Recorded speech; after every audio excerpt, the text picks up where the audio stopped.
Mitt Romney breaks the 30% barrier for the first time. Even supporters of other candidates now say by overwhelming margins, they expect Romney to be the Republican nominee. I'm Frank Newport, Gallup editor-in-chief. I'm Susan Page, Washington Bureau Chief for USA Today. And this is Election Matters.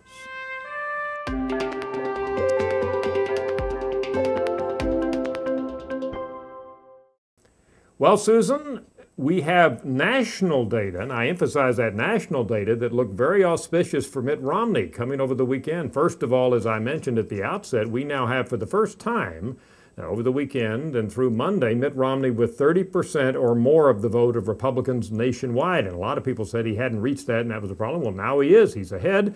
Gingrich and Santorum way behind in the upper teens. So at least nationally, that's a positive sign for Mitt Romney.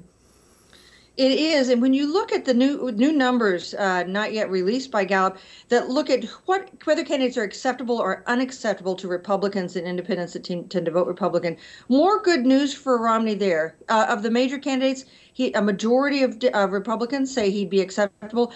The lowest proportion of Republicans say he would be unacceptable.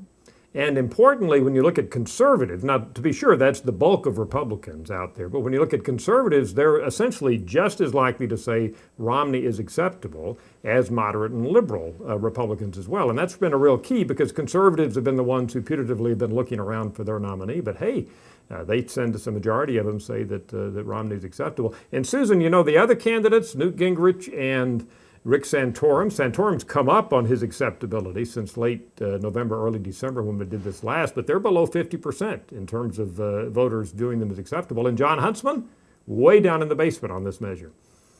You know, the acceptable number really shows the difficulty Jon Huntsman would have, even if he gets a boost out of New Hampshire, in building on that, because 6 in 10 Republicans say he is unacceptable as a nominee, and just 1 in 5 Republicans say they find him acceptable. That is a uphill battle for him, even if he gets some bragging rights out of New Hampshire, the New Hampshire vote. Yeah, not to pile on Jon Huntsman, but we're talking about the ballot, Susan. When we looked at it in our last compilation of 5 days of interview, about 1,000 Republicans, 11, this isn't 11%, but 11 Republicans nationwide said they supported Jon Huntsman. That's below 1% or about at 1%. So he's just not doing well at all nationally.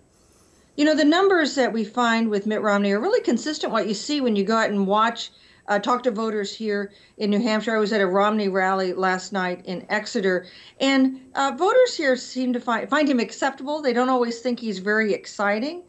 He may not be the most charismatic candidate, the person that they fall in love with, but they tend to find him acceptable, and they tend to believe that he would be an electable nominee, someone who would have a good chance of defeating Barack Obama in the fall. Yeah, and with that said, Susan, there is polling that's going on in New Hampshire. Various organizations are polling, not USA Today Gallup this year, but other organizations. And Romney's ahead, but he's coming down some. Maybe that's natural at this point. But I don't know whether they're worried there when you talk to his operatives, so to speak, in New Hampshire. But his huge victory may be less huge than we might think, at least based on the polling so far. You know, the thing that had worried them most were these 2 debates over the weekend, back-to-back debates, just 10 hours apart. And they feel that Governor Romney got through those pretty well. But in a bit of a controversy now, attacks by Newt Gingrich and Rick Perry on Bain Capital, that business takeover firm that Mitt Romney founded, made a lot of money with, that he took over companies and sometimes ended up firing workers. And Mitt Romney today was talking to a woman about his health care plan and said that under his health care plan, she would be able to fire her doctor and that he'd like to be able to fire people who are providing services to him. And of course, that quote has been pulled perhaps a bit out of context and used to kind of fan the flames. Susan, you've been through many campaigns. Is this kind of normal? I mean, he's the front runner, so they're all piling on Mitt Romney at the moment. I guess this is usual, business as usual, but the real key is what impact it'll have. Well, it is, especially when you get into these final days before the New Hampshire primary. You and I know how volatile New Hampshire is. Voters finally tune in. New Hampshire voters often wait a long time before deciding. I think they're late deciders. They like to see the candidates maybe more than once before they decide to commit to one or another. So what happens in these final days, the ads that are on TV, what the candidates say, boy, it can really make a big difference. Yeah, you know, we, USA Today Gallup, we did poll back in 2008, and we, as did every single other poll in the last day, said that Barack Obama on the Democratic side would win New Hampshire. And the dust settled, and lo and behold, it was Hillary Clinton who won. So that's a demonstration in that situation of how things can change over the weekend. Also, I went back and looked. You know, Mitt Romney was leading in New Hampshire back in '08 up until fairly close to the primary, and then John McCain moved ahead. So there was volatility on the Republican side as well back then. I think you're absolutely right. It's expectation, Susan. If Romney, let's say, hypothetically wins by 5 or 8 points, is that the same thing as a loss for the Romney campaign? You know, it's sort of like the Supreme Court decision on pornography. You may not be able to define it, but you know it when you see it. So when we see the results come in, you know, there'll be assessments made on whether it's a big win, a landslide, a small win, or maybe even one where you win, but by the base is so narrow, you're seen as having lost. I mean, Mitt Romney is heavily favored here. At the time of the Iowa caucuses last week, he was at 43% in the Suffolk University tracking poll. To this morning, that number was down to 33%.